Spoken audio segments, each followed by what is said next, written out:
Assalamu alaikum. Today is our lab 3 and our topic is related to pendulum.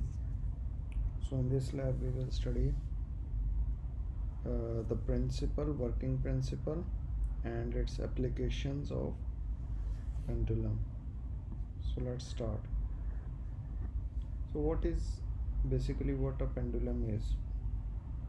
First we read the text. A pendulum is a weight suspended from a pivot so that it can swing freely. Something which can swing, or some weight or some object tied up and it can swing. Pendulum body suspended from a fixed point so that it can swing back and forth under the influence of gravity. Pendulums are used to regulate the movement of clock because the interval of time for each complete oscillation, called the period, is constant. So simply a pendulum is something which is tied up from one corner and it can swing due to the influence of the gravity. This is the diagram for pendulum.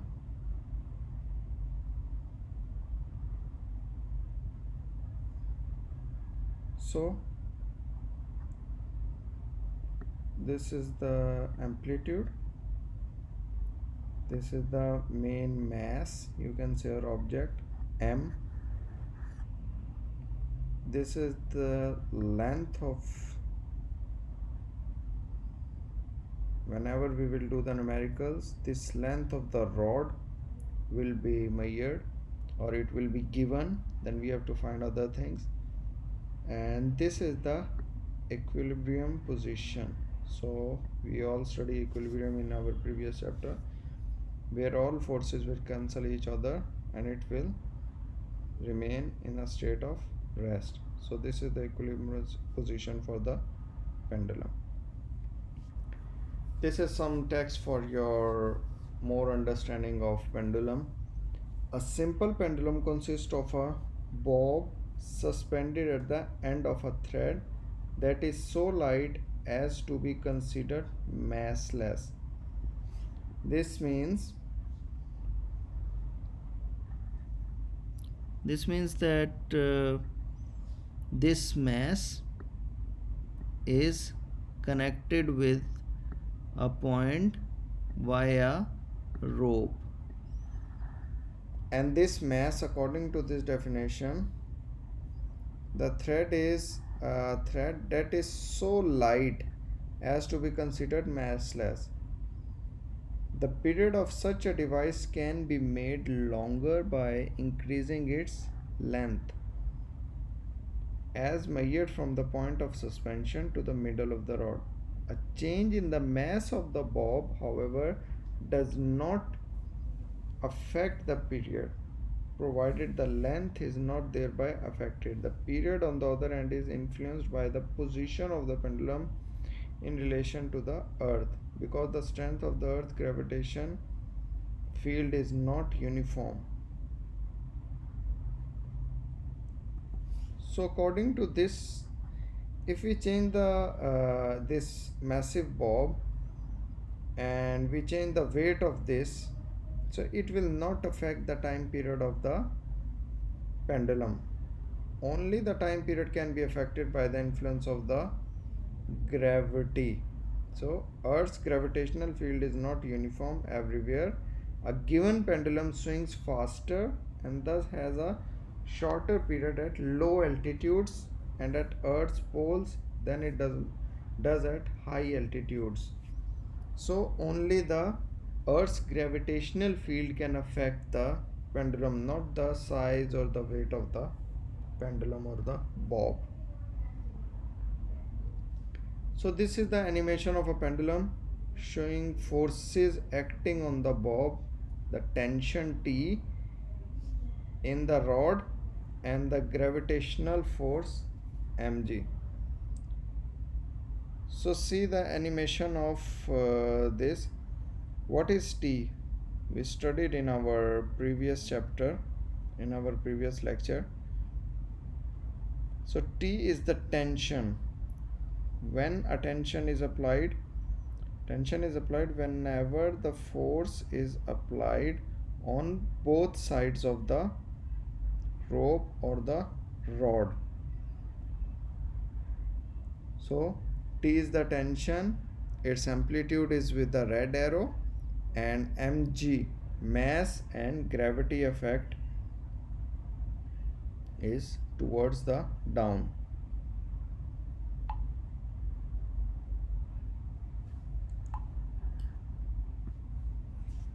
The period of a pendulum gets longer as the amplitude width of the swing increases. So the period will be, if you see on this one, the pendulum is moving faster. Here the pendulum is moving more faster. Here more, and this is the most, you can say, delay in this. So how the delay is coming? Here the delay is very little. See, pendulum is coming back very quickly. Here it the delay increases. Here the delay increases more, and this the most delayed. So here it said that longer as the amplitude. The period of a pendulum gets longer as the amplitude increases. So what is amplitude? This is the amplitude, this one. If we go back and we say this is the amplitude, if amplitude is increases, then the period of the pendulum also get longer. Some historic applications of pendulum. Galileo first noted in 1583, and how he noted? He saw the swinging lamp in a Pisa cathedral, and then he checked his pulse rate and he tried to synchronize. So from that he came to know that the pendulum moving is a you can say a controlled time, because he compared it with his pulse. As our pulse is also in control, it comes with 1 second or less than 1 second, so the pendulum movement was also controlled like this. Second mathematician, what he did, invented a clock controlled by the motion of the pendulum.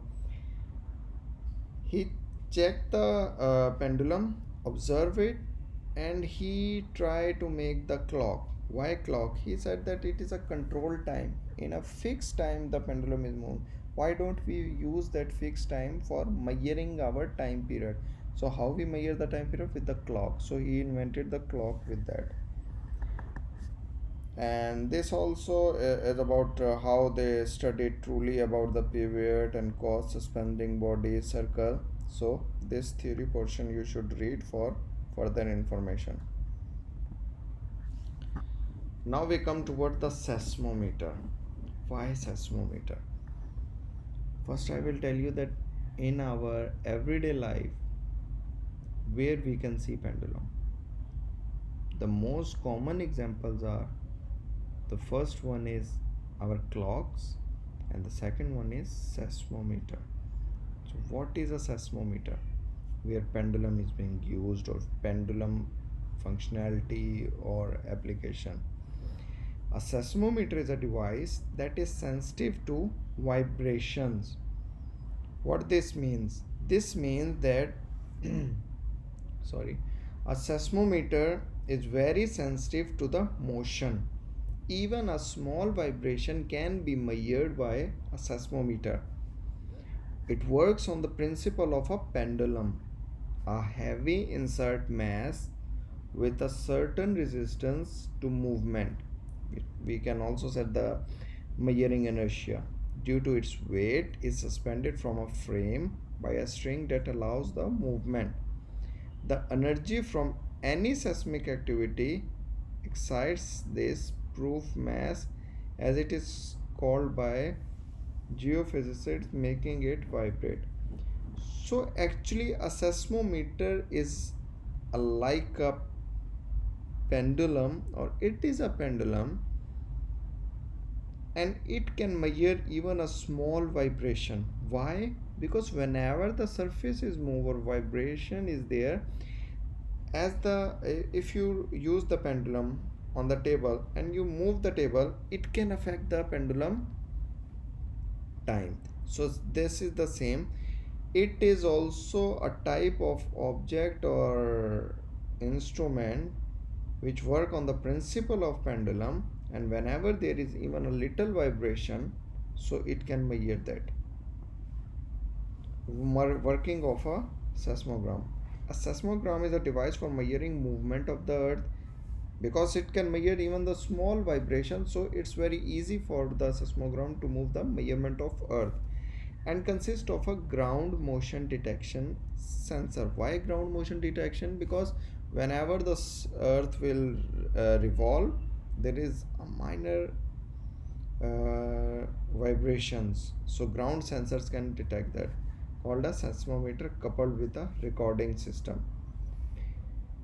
A seismograph is a device for measuring the movement of the earth and consists of a ground motion detector called a seismometer coupled with recording. Seismograph operates on the principle of inertia. For the measurement of inertia, it's same. Seismometer used in earthquake studies are highly sensitive to ground movement, so that movement as small as 1 by 10, 100,000 and more than 100,000 centimeters. So you can see that one sensor was here, ground motion detection sensor, but here for the earthquake studies, highly sensitive ground movement need to be measured, because sometimes there are earthquakes which are very small in magnitude. So you can say that distance almost as small as the atomic spacing. Atom cannot be seen by a naked eye. So even the small distance between two atoms, that small sensitive movement can also be measured by the sensor which is used in a seismometer for measuring earth studies. Modern research seismometers are electronics and detect and record motions in all directions. As I told you in our second lecture, that if you want to improve that thing, first it's for pendulum, then it comes the new version seismogram. Now the digital seismograms are there, like the digital vernier caliper. Okay, this is the one document that how does a seismometer work. It is from IRIS, and I will share this document in LMS system also. So you can also go through this, and you can also visit this IRIS and get more information about seismograms and other instruments. So simple pendulums and inverted pendulums, what are these? The first seismometers developed were based on a simple pendulum in which the moving mass is suspended vertically from a frame. So this is the first seismometer, you can say, that was used. Here you can see it's a type of pendulum, because the idea comes from the pendulum, so they make some device like this hanging with a spring, and you can say this is the bob mass that we use in our pendulum, and they put some type of pen or something here on the end of the weight, and this pen was then in connection with on the paper roll or something where it can. So whenever there is an earthquake, this pendulum will move and it will give the graph on the sheet. To increase sensitivity, this type of device was then mounted upside down, which is why it is known as an inverted pendulum. In this case, the pendulum center of mass is above the pivot point. So that's why, to increase the sensitivity, it was upside down. Unlike the first design, this assembly is naturally unstable, and least disturbance will make that mass leave its point to the equilibrium and move left or right as gravity attracts it forward. So this was not stable because it was the first thing, so it was not stable, but they tried because they derived it from the pendulum. Seismic exploration. Other than earthquake, where these seismometers can be used. The depth of the underground layers, their angles of inclination, and the speed of seismic waves in each layer can also be determined by using seismographs. Since the discovery of a large oil field in Texas by that method in 1923, seismic surveying has made rapid progress and is now used for oil and gas before that, digging up down, and it's so much time consuming and need more budget for finding oil or gas there. But in the picture you can see they did some blast here, and they put the sensors or detectors at some distance. Due to the blast, the shock waves will go down to the earth, and it will go to the oil and gas till the reserve, and it will reflect back to the sensors. So sensors reading will tell that how far that shock waves went, and did they hit the oil and gas, or there is oil or gas nearby where they hit. So this is the seismo waves or shock waves can also be used there. This is one of the application. Second application is lunar earthquake.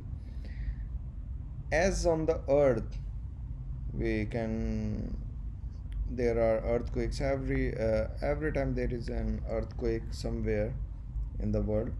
So same like the earth, there are also small lunar earthquakes. The lunar, you can say, the detection of vibration on the lunar surface.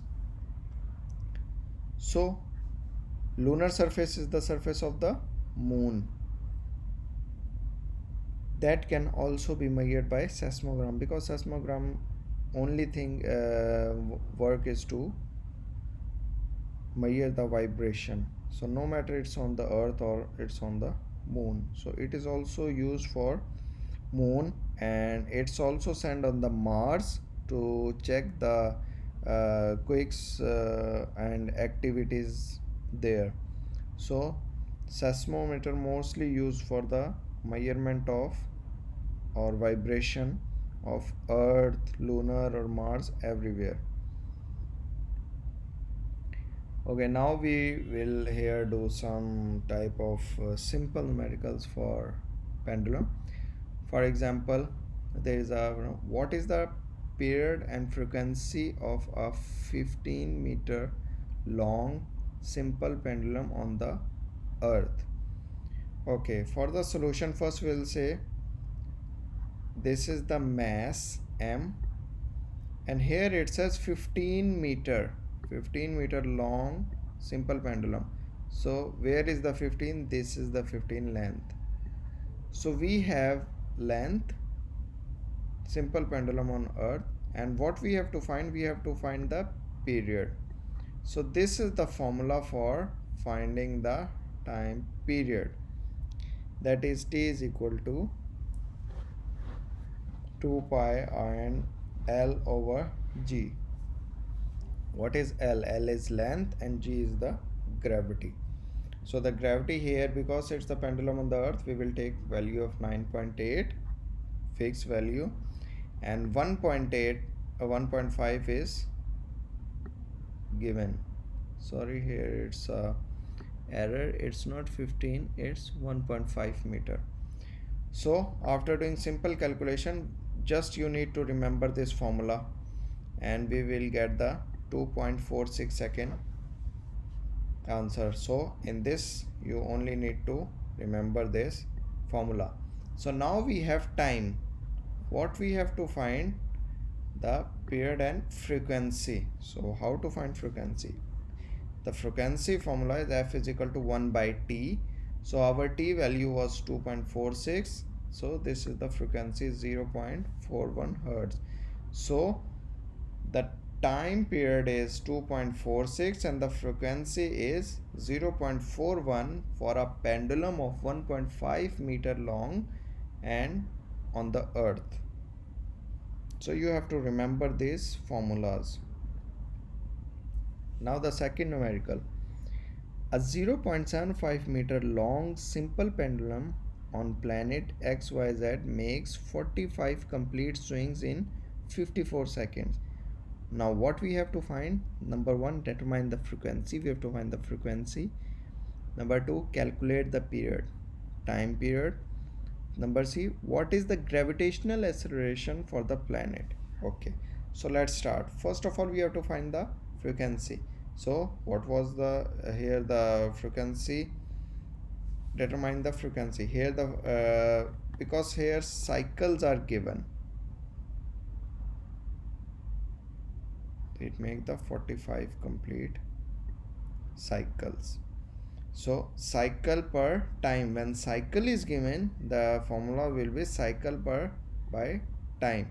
So cycle is 45 and what is the time for the time is 54 second. So we get the frequency 0.833 Hertz. Now the second thing is calculate the period. So the period formula is time by cycle. So what is the time? 54 second it was given. And what is the cycle? Cycle is 45. So we also get 1.2 second per cycle. Now the third thing, we have to find the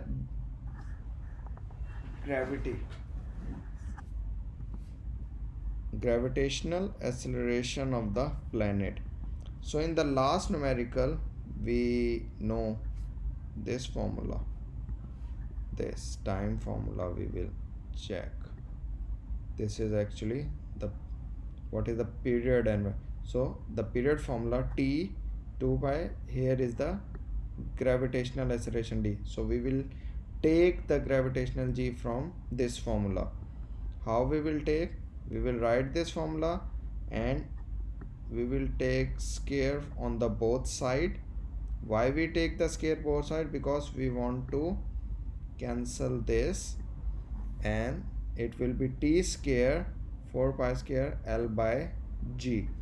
Now we have to take our G on this side, and how we will do? We will do this by multiplying G on both sides. So this G will be cancelled by this G,